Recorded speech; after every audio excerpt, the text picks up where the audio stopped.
Hello everybody and welcome back to my channel, and if this is your first time here, hello, welcome. This is Essential Patience and I am Patience.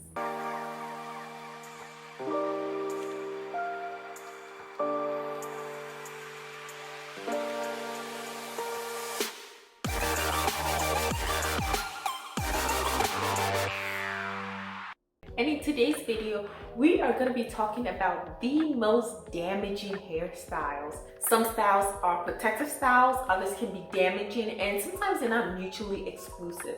So let's talk about it. What are the most damaging styles? And I want to hear your opinions as well. But before we get there, remember to like this video, subscribe to my channel if you haven't already, and let's get straight into the list. Here are my opinion of the most damaging hairstyles. And these hairstyles may not relate to everybody, but I think that for most people, they can relate to it. And so let me know if you agree with my list. But the first one on the deck is our beloved braids. I know people love braids, and I'm talking about all different types of braids. Either can be damaging depending on how it's installed, how you prepare your hair, and how tight you put them in. Sometimes people put in braids, like box braids, and they leave it in their hair for months. I think technically you're not supposed to leave it in there for more than 8 to 12 weeks, but let me know how long you leave your braids in. If you leave them in for too long, especially if you're not taking care of your hair underneath it, if you're not moisturizing your hair, because remember, your hair is in there, but most of the time it's like mixed up with other types of hair, like whether you use synthetic hair or human hair, either way, your hair is in there. So you have to like be able to get into your hair to clean it and to moisturize it. And if you neglect it for way too long, your hair will be damaged under all that excess hair. Extensions will choke out your natural hair. Other times, your roots, you want to make sure you're taking care of that as well. So no matter what type of braids that you have, I typically use mini braids with no extensions, so it's easy to moisturize it. Like I have access directly to my hair. I am still really careful about how I install them, how I prepare for my hair to put them in, and how I maintain them while they're in. And I typically don't go any more than 4 weeks, maybe 5 if I'm stretching it, for my mini braids. And the reason is that a couple of years ago, I used to go up to like 8 to 10 weeks with my mini braids. But what I saw is that first of all, it took me a long time to install them, many hours, because I used to do them really tiny because then they last longer. But when I was taking them out, it took a long time, and so I'll get frustrated in how I was taking it out. So I would have some breakage. You're gonna have some shed hair because the hair sheds and it's in there. You shed about 50 to 100 pieces of hair every day, so you're already gonna see a lot of shedding. But it's also how long it takes to take them out, and then you get frustrated and then you're like not being as gentle as you should. Even now, like when I'm taking them out, I definitely try to be more gentle, which is easier because I keep them in for like only 4 weeks, so it's not tangled up, really getting close to like locking up. I am careful with it because I don't have as many braids in my hair. I typically don't do, but less than 40 braids definitely. So that really helps to cut down on the time. And right now I'm preparing my hair to put in some mini braids, and I take all of this into consideration month after month that I do it, and it's been very helpful. So make sure that when you're doing your braids, you're taking care of your hair underneath, you have access to your hair, and keeping up with the maintenance of it. The next one are cornrows. And I know this, again, like with the braids, might be a little confusing because we see those as protective stylings. And they can be protective stylings, but it can also be damaging.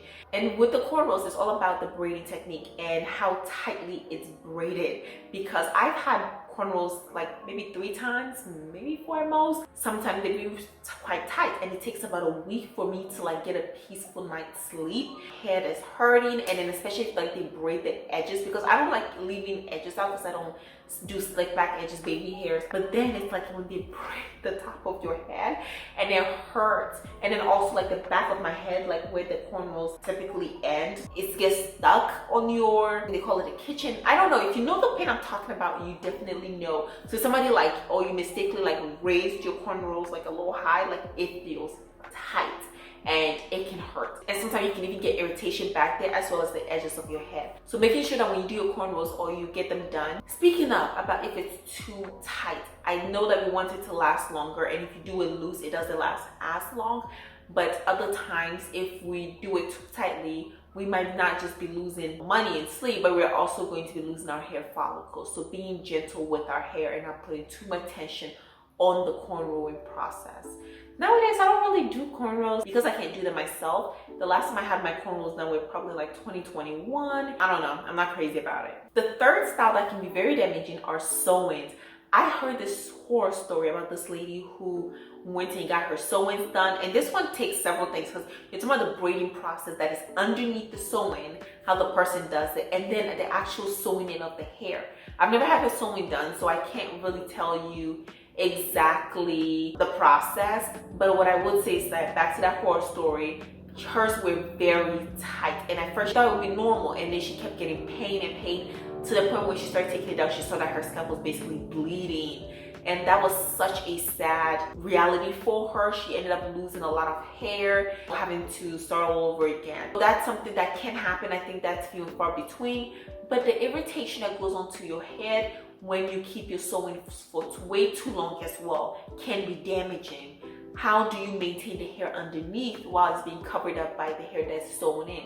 Making sure that you're able to go deep down and wash the hair. I don't know how often you're supposed to wash that hair, but for me, if I would have it in, I'll be washing it more frequently, and just making sure that the hair is being moisturized, is being taken care of underneath the sewings.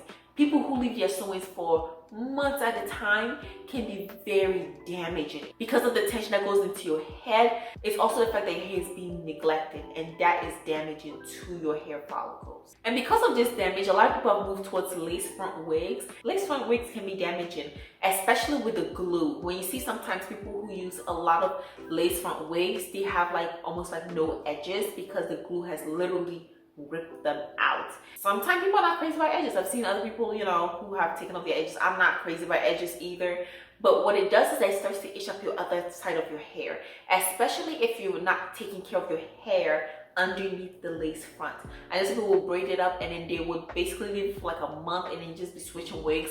But in between that time, they're not washing their scalp, they're not moisturizing their scalp, they're not keeping that hair healthy. So you hear a lot of people talk about how they use lace front wigs as protective stylings, but their hair is not growing, it's not thriving because they're not taking care of the hair underneath it. What is the point of protective styling if your hair is not being protected by the care you give it? Making sure your hair stays moisturized, making sure that your hair stays taken care of and healthy. So lace front wigs, I've never done it, so I wouldn't know again the process or how often you're supposed to wash your hair underneath it. But I would suggest that you continue the maintenance of your hair no matter if you're covering it up, because your hair is still growing. So just making sure that you take care of your hair. And the next one is tape-ins, because I heard somebody talk about how tape-ins are protective styling. When I heard that, I was like, how are tape-ins even closely protective stylings? And I know maybe you could argue that if you're using your own hair without flat ironing it, and then you're adding in natural hair extensions, but even then I don't see how they're protective stylings. But oftentimes when people get tape-ins, they are flat ironing their hair or curling it, which means that when they wash it, when they are maintaining the style on a day-to-day basis, they often have to flat iron it, they often have to put on excessive heat, and they often have to be pulling on those. And I feel like sometimes when it's so close to your scalp, it can be irritating, but then also if you're pulling on it, it's pulling on your actual hair. So just the installation process, but also definitely the removal process of tape-ins can be damaging. And that's why I think that while it may not be the worst thing in the world, it should be done sparingly, and it should not be like a go-to style that you do consistently, because it could be the reason why your hair is not growing and thriving the way that it should. Moving to the next one are puffs and buns. And I love a good puff and a good bun. And I'll say maybe like second, third year of my natural hair journey, I was definitely in that puff phase. Like I used to wear my puffs to school, to church, and I used to do it a lot. And I can tell you, yes, they are damaging. It can be damaging. And sometimes when I wore it for too long, it would give me like a headache. Similar with the buns as well. So just making sure that when you have those styles and you use those styles, you're using them sparingly, and it's not a day-to-day thing. Because When I used to do my puffs, I would get like my hair ties and I'll pull it up and I'll make it a puff. You're putting tension oftentimes on the back of your hair and the front as well, especially for those who do the slick back puffs as well and like the gel. I didn't do that, so I would just put it up, and for me it was like a lazy style that I could just do in the morning, and it was very simple, easy. But then for a lot of people, they're doing so much to it just to get it into that slick puff or bun, and that can be damaging. Making sure that you're switching up the styles and not making it a day-to-day thing, because also the heat, like I would keep it in there for morning till I came back from school, and then I would feel like heat at the center of my head, and I would get like this headache, like just like a burning headache. And sometimes you would see that your hair at this point is like shorter and it's damaging and it's breaking because of all that tension and all that heat that is in the middle of your head as well. And the next style is a silk press. I don't see silk press being any form of protective styling, and while I don't think it's the worst thing if you do it once in a while, I personally do it once a year. I think doing it several times a month or every other month can be damaging. And I know people who are straight naturals, so they heat train their hair, and if you want that heat damage by yourself, like if that's something that you want to heat train it, make it sound better, then that's something that you should go ahead and, you know, do if you want to. But I'm speaking to the people who want their natural curl pattern, who are looking to maintain their natural hair and don't want heat damage. Doing silk presses often can be damaging, and I think any more than 3-4 times a year is excessive, but everybody's hair can take a different amount of heat. But if you're putting excessive heat on your hair, it can be damaging. So silk press in itself, like once in a while, it's okay, but doing it often, it can be one of the most damaging hairstyles, not just to the health of your hair, but to the curl pattern and to the look of your hair when it's not in a silk press, when it's in its natural state. Moving on to the next one of some of the most damaging hairstyles is definitely ponytails. Ponytails are different puffs and they're both damaging, but the damage that ponytails can do to all types of hair, not just to natural hair, but to people of all different hair types, is very well documented. In fact, it is considered like the most damaging hairstyles for like almost every single natural hair type. So I would say that don't do it often, especially with the slick back ponytails. I know it like has a chokehold on several people, the tension they put on the front of their hair and then the tension they put trying to get it all in the right style. And sometimes people even leave the ponytails in for a while, so I know that a lot of time people don't take them out. Like if you go get it done at the salon, like a style, like the ponytail at the top, but then they leave it in and they go to bed with it, and then for like weeks at a time they leave those ponytails in, and that can be damaging. So whether it's at the top of your head or high ponytail or a back ponytail, keeping that hair snatched, it could be snatching your follicles as well, and it can be damaging, making the hair break as well. I personally don't do a lot of ponytails. Once in a while I do it, or a puff or a bun, but overall I typically stay away from the styles. And when I have my hair out, oftentimes you see that it's out, and that's how I like to wear it, because I don't like all that tension at the back or at the center of my head. Moving on to the next one is any hairstyle that is too tight. So I can't talk about all the different, or list all the different hairstyles that can be damaging when they're too tight, but I think we all know them. And you know when you're in discomfort, speak up. And if you're doing it yourself, have grace upon yourself and not make it too tight. I definitely have to watch it when I'm doing my cornrows or twists. I do braid the roots of the twist, so I definitely know that feeling, and just trying to make your work last, but it's not worth it. It really isn't. Too tight hairstyles are damaging to your hair. They cause tension and they can cause breakage as well. Which moves on to the last one, but absolutely not the least, are hairstyles that are too manipulative, that are extravagant, that are very involved. Here's the thing. Once in a while, I think this is great. Once in a while, everybody wants to make their hair look gorgeous and pretty, and it can be simply, you know, a really nice hairstyle. But if that's something that you do every single day or every single week, you could be causing your hair to break. Hair isn't supposed to be overly manipulated all the time. So if it's a once in a while thing, that's okay. Your hair can survive. Our hair is not too fragile.